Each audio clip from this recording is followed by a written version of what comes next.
So on these ones here, just pause it and you can fill in the blanks for the blank slides. I'm going to talk about some of the diagrams. So these are things you absolutely have to know. Your carbohydrates, proteins, lipids, and nucleic acids. Monosaccharides, things like glucose. So you get that C there. Galactose, fructose. So mono, of course, single, and then the next one we got disaccharide. Oh man, I'm having trouble with my pen here. Let's see.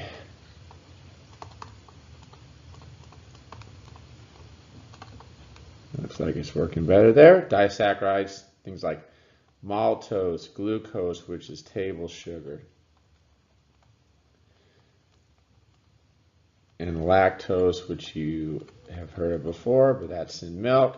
If you're lactose intolerant, you can't digest the lactose, so then it goes to your gut, your large intestine.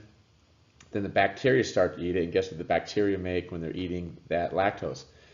They make a lot of gas, and that gas builds up, and then people get flatulent or get flatulence. Normally, all that sugar would be gone if you had that lactase earlier on in your gut. Then we got polysaccharides, so many sugars. So monosaccharide is just a single hexagon. That's a terrible hexagon. And then disaccharide is a double hexagon.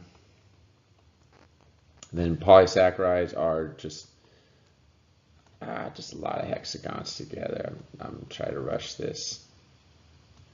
But yeah, just draw that and many more. So things like starch, which are just in plants, glycogen, which is just in animals, and then cellulose is also plants. Glycogen, which you put animals. Proteins, you've heard of enzymes. We've been talking a lot about enzymes. Lipids, triglycerides, and phospholipids from the membranes that we've been studying. And nucleic acid are made out of nucleotides. Okay, and a nucleotide would look like this, kind of sugar with a phosphate group, and then a nitrogen base attached like that. So phosphate, sugar, nitrogen base, you got A, T, C, or a G for that nitrogen base, the sugar. Deoxyribose, a little OH group right there, and phosphate. So make sure you know those, study those. So you need to know the subcomponents for all these. We kind of mentioned that earlier about carbohydrates. We have our monosaccharides. Usually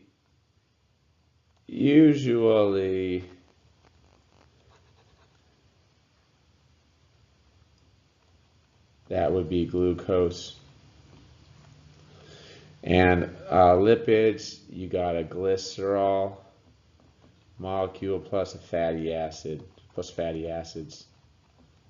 And if you put those together, you get something called a triglyceride.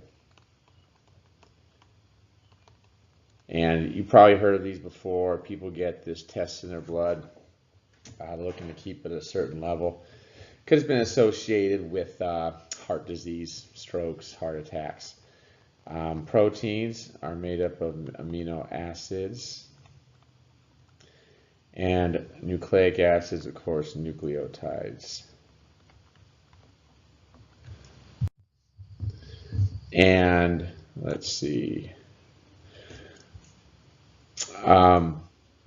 This is showing how the reactions, how you take those smaller molecules, those monomers, and build the larger molecules. Like right here, is a disaccharide. This is a monosaccharide. So this is a monosaccharide. This is a disaccharide. If you take two monosaccharides and make a disaccharide, it's called a condensation reaction. So condensation, because you're building it, but you're also getting a water molecule left over, and that's what you see down here. And then the opposite of that, so when you're building these up, your body can make these, and when you're breaking them down, like when your body's burning them for energy, it's called a hydrolysis. You need to add water to make that happen. Hydrolysis, splitting it. Water splitting, so you got to break this water apart to add those H's and OH back on. You see that's what's missing down here. It goes O to this two OH groups, so that remains. You got to get this from the water. So make sure you understand condensation, hydrolysis reactions. Same thing happens with our fatty acids, and what I have covered up here is fatty acid. Condensation, you're building, right? You got these waters left over. And think of it, things condense. Like a cold can of soda will develop that water on the outside. That's condensation. You know what condensation is. You've heard of it. Think of that water being a result. You see that here. And then hydrolysis, take that water and add it back in there. Basically, you're breaking apart those bonds.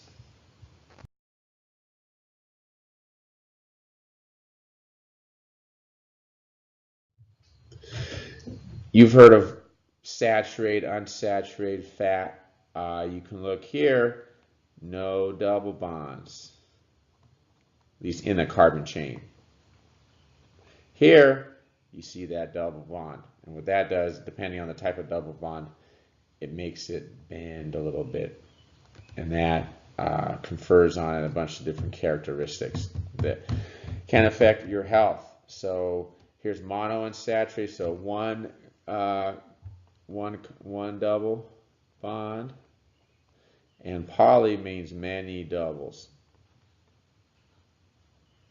You can see here and here and here, and examples, omega-3 acids. You might see that on food. All the food places want to give you, say, omega something trans-free fat. They want to make it seem healthy, which it can be healthier than trans fat, definitely. So yeah, pause it so you can get that.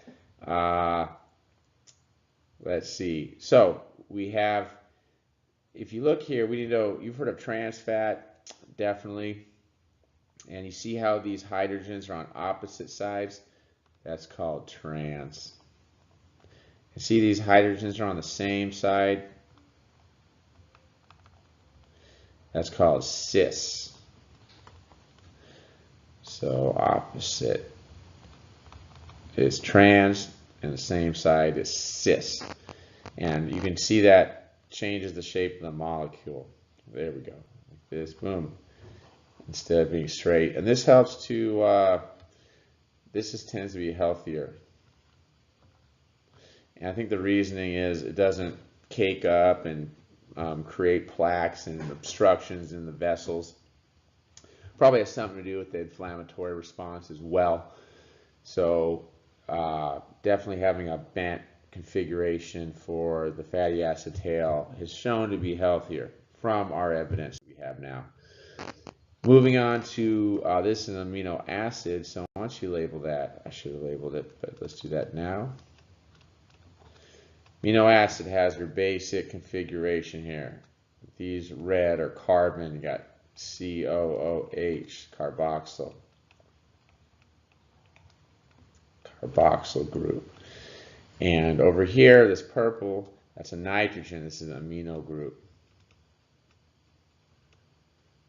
And this is the R group, and there's 20 types of R groups. Some have rings, some don't have rings, some are polar, some are non-polar, some act as a base, some act as an acid, some are hydrophobic, some are hydrophilic. So we'll get into that the next, I think in a couple videos. All right, so here we have deoxyribose. And this is ribose. So this would be in RNA, this would be in DNA. And you can tell it all comes down here. Ribose has the 2 OHs. Deoxyribose has a single OH. Just make sure you can recognize these on the exam from time to time. They show you these diagrams and you need to identify them. Oh, so we got fatty acid, just showing you the carboxyl group right here, COOH. Come on, there we go. Ooh, there we go. And then the carbon chain. So this can be usually, I think it's like 8 to 10 usually long, but it varying. Oh, 2 to 22 it says. Okay, oops. I don't want to erase that actually. So let's erase that. Ah, okay, well. I'm sorry, I accidentally. And then we'll go more into this later too, but here we have 2 amino acid 1, amino acid 2. We combine it. This is a peptide bond. It's a condensation.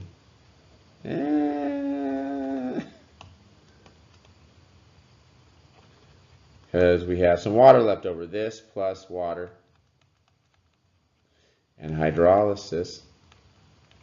So when you break them apart back to their separate molecules.